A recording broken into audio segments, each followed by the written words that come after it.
Hey guys, my name is Elijah, and in this tutorial I will show you how to fade in Premiere Pro. So it's pretty simple. I will show you on video and on audio how to fade it in. So first of all, on audio it is really simple. Just drag this little square where you want the fade in to end. So this is the start of the fade in, this is the end. And as you can hear,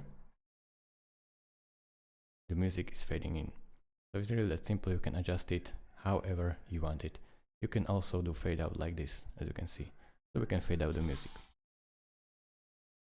But if you want to fade in video, that's a different story.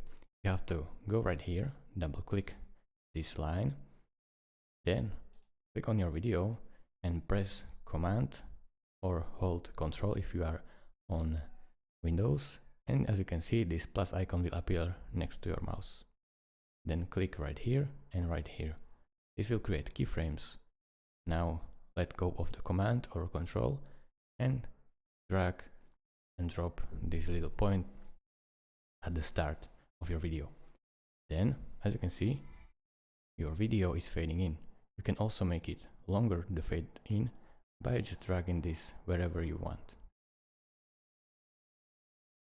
So it's really this simple, guys. Thank you for watching. If this video was helpful to you, consider subscribing and liking this video, and I will see you in the next tutorial.